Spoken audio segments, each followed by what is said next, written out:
This far into the Outback, we need to set up camp every night. We're a long way from civilization. It's time for all of us to relax for a while. Baby Bindi can stretch her legs with some walking practice, and the emus, those huge flightless birds of the plains, can get in for a closer look at us. Right now they're curious, but just try to catch one. They're 5 feet tall, can see you coming, and can run faster than 30 miles an hour.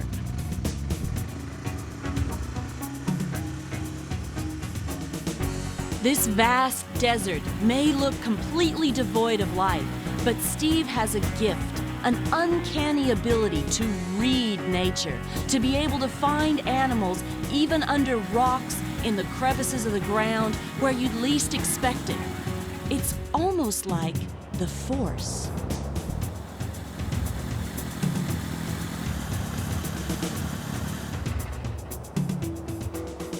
Ooh, look at this one. Fierce snake.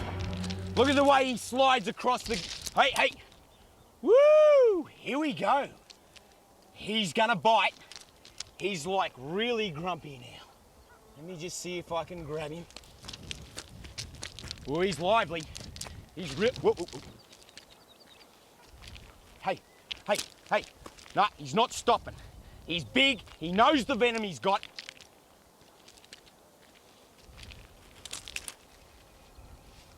Oh. I'm gonna have to be so careful here. I can't afford to make a mistake out here. All I want to do is show you the beauty of this animal. He doesn't understand that. He thinks I want to kill him. Oh. Come on, mate. When he turns and faces me like that, that's danger. Extreme danger. He means business and he'll bite, no doubt about it. This is the fierce snake, the most venomous snake in the world. One of the most toxic animals on the face of the earth. And it's my job, it's my ambition to show you this snake. Not so you're scared, not so you fear this animal, but so you're passionate and enthusiastic about all of our wildlife. Come on, mate. He's settling down. My dad taught me from a very early age, be at one with the snake. Feel it, son. And I am. Woo! Okay, he's settled. I've got time. I've made mistakes with fierce snakes in my life. I've had them come up to my face. I've had them near bite me on the legs, near bite me on the hands, and it's been my fault, it's been my mistake every single step of the way. The trick to deal with venomous snakes, as I learnt at a very young age, is give them space. This is his territory. This is his terrain, his environment. He's the biggest predator out here. Nothing would touch this snake. Not even the biggest goana. They would not have a go at an animal this size.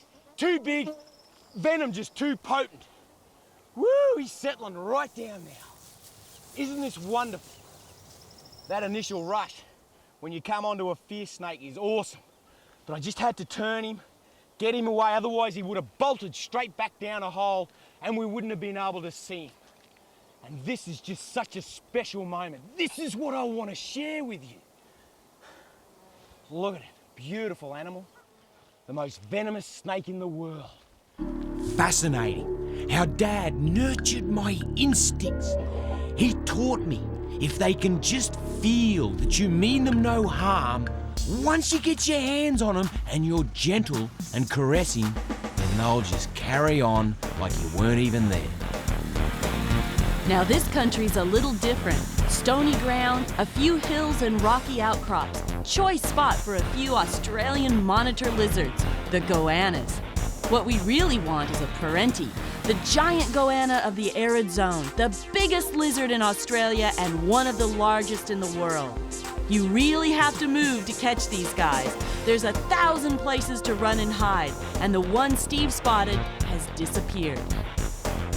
Life out here in the far western outback is like a giant learning curve.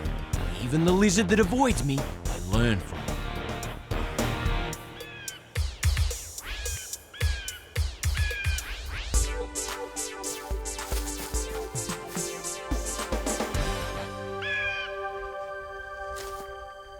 once you get out of the sand, you don't see tracks. But what you do see is another very obvious sign of large predatory animals. And here it is. Look at this. This is exactly what I've got to keep an eye out for. This is a perentie poo. Woo! You can tell so much from a perentie poo. See this here? Look at this. That claw there, that's the claw of another goana species.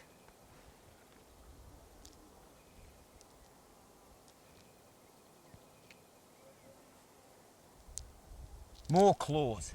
Fantastic. Look at the information that I can gather from this one poo. Incredible. How's this? King brown scales. Look at the size of them. These are dorsal scales. And they're big. Oh, here's a rib. There you go. That'll give you an idea of the size of the snake. Okay, so there's a rib, which is almost as fat as my finger, which means the snake would be almost as thick as 2 thumbs, which puts it out over 5 feet in length. Woo! This is a fair whack of a perentie that's done this poo. I've got to collect this. I've been working with perenties the majority of my life, and this is a part of my study area on the escarpment. Check him out.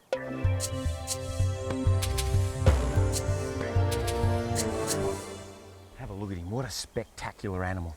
The thing I've learnt many, many years ago is how keen their eyesight is. So what we'll have to do is, I'm not going to look him right in the eye. Let's just see if we can sneak over. Just get over there. He's big enough that I won't represent a predator. As long as I don't look him in the eye, just keep my profile low, we should be able to get nice and close. Getting close to wildlife is an art form. He's onto me. You can see him tongue flicking, and he's looking straight at me.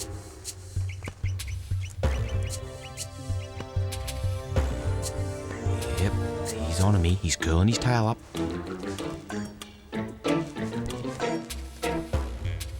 He's big enough that I don't represent too much of a problem. He's starting to move away. I'm close enough. I'm getting real close. This is great. Here's the king. Here's the king of the Outback, the largest predator out here. Have a look at his legs. Big, powerful legs. They can run across the escarpments, out into the sand dunes, and hit reptiles like they're going out of fashion. With all the poo that Terri and I have collected, we've noticed that they are virtually a reptile specialist. Have a look at this. Have a look on his back. Right there, look. Just there. You can see that cut, that laceration. That's from fighting with other male lizards. The other ones, have a look towards the base of his tail there. Just down there, look. You can see distinct bite marks. Oh, sorry, mate. I overstepped it and he tail whipped me, which is fair enough. You're all right, mate. You're all right. This is his territory and his domain. And if he wants to tail whip me, that's just fine. I just want to look at your scar tissue, buddy. He'd be around about 5 feet in length. These goannas are known to grow up and over 8 feet in length. And in the old days, I used to think that they'd bite like a land crocodile. However, I've learnt, and only recently, that they don't. Even though they'll grab a reptile and lacerate it so hard and fast that a snake's dead in an instant, they don't bite people. If I try and touch him, he'll just tail whip me. Here, mate. Just like that. Spectacular. Have a look at this. He's going home. Straight into his cave. Perfect. Ooh, you're hissing. How's the way he's turned and facing me? Listen to this. Are you upset? Are you upset? Isn't he cocky? Hasn't he got a sense of arrogance about him? They're an incredible animal. Woo! Yes, the perentie. Largest predator out here, you little beauty.